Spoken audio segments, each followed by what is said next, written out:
কালেমার মর্ম কথা, কিভাবে কালেমা বুঝলে কালেমা দিয়েই দুনিয়া বিজয়ী হয়ে যাবে। কিন্তু সেই অর্থের দিকে যদি চিন্তা, যেভাবে রাসূলুল্লাহ সাল্লাল্লাহু আলাইহি ওয়াসাল্লাম কালেমা শিখিয়েছিলেন সাহাবায়ে কেরামকে, আল্লাহু আকবার, মেরে ফেলা হয়েছে, হত্যা করা হয়েছে, শহীদ হয়ে গেছে, তারপরও তাদেরকে এই কালেমার শিক্ষা থেকে বিন্দুমাত্র সরাইতে পারে না। সুমাইয়া রাদিয়াল্লাহু আনহা মারা গেছেন,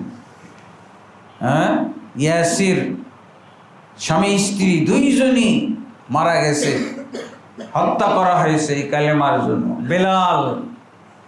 বেলাল হাবাসি রাদিয়াল্লাহু আনহু, তাকে পিটানো হইতো, তার হায়াত ছিল। এইসব এত নির্যাতনের মাধ্যমেও তার হায়াত বাকি ছিল, তাই মরে নাই। মরে যাওয়ার মতো নির্যাতন, কিন্তু হায়াত বাকি থাকলে, অবশিষ্ট থাকলে তো মরবে না। এইরকম অকথ্য নির্যাতনের সময় কি বলছিলেন? আহাদ আহাদ। সূরা ইখলাসের কথাটা কি? কুল হুয়াল্লাহু আহাদ। বেলালের মুখ দিয়ে আহাদ বের হচ্ছে। এই কালেমার উপরে এইরকম অবিচল থাকা, অটল থাকা মুসলমান আজকে খুঁজে পাওয়া মুশকিল। বাংলাদেশে আছে? মসজিদুল হারামের খতিব, উনি হাজিদেরকে দেখে, উমরা পালনকারী, হজ পালনকারীদেরকে দেখেই উনি মন্তব্য করেছেন। মসজিদুল হারামের খতিব কি মন্তব্য করেছেন?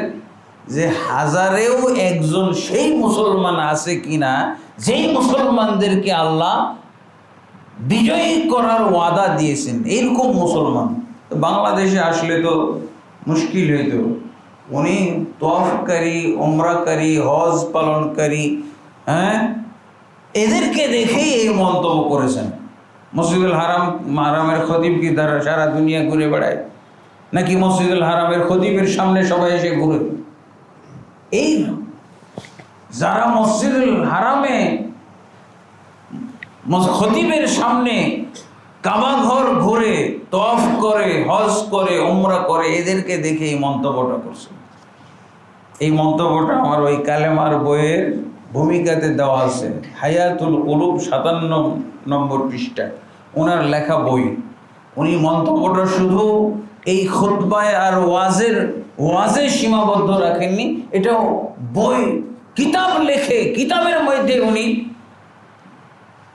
প্রচার করে দিয়েছেন যে বর্তমান যুগে, তাও তো ওনার সাবেক খতিব আবু সামহ আব্দুল জাহের নুরউদ্দিন, উনি আর আজ থেকে মনে হয় 30 বছর আগে মারা গেছেন। উনি হায়াতুল কুলুব কিতাবে লিখছেন যে বর্তমান যুগে প্রকৃত মুসলিম, কালেমাওয়ালা মুসলিম, কালেমাকে সঠিকভাবে বোঝার মতো মুসলিম যদি খুঁজতে যাওয়া যায়, হাজারে একজন পাওয়া যাবে কিনা সন্দেহ। আমাদের দেশে আপনি কালেমার সঠিক তর্জমাটা ইন্টারভিউ নেওয়া শুরু করেন, কালেমার সঠিক অর্থ এইটার ইন্টারভিউ নেওয়া শুরু করেন। দেওবন্দের হুজুর ফেল, হাটহাজারী হুজুর ফেল, তাবলিগ, এই যে টঙ্গী ইজতেমার 50 লাখ হুজুর মুসলমান ফেল।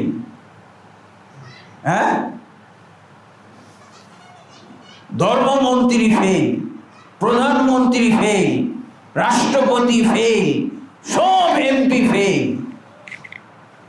ফেল আর ফেল। তাহলে কি ফেইলের শুধু দেখবেন আপনি সয়লাব। এই জন্য তো খুবই মারাত্মক ব্যাপার। কালেমার মর্ম কথা, আমার ওই বইটার নাম হলো কালেমার মর্ম কথা। আলহামদুলিল্লাহ।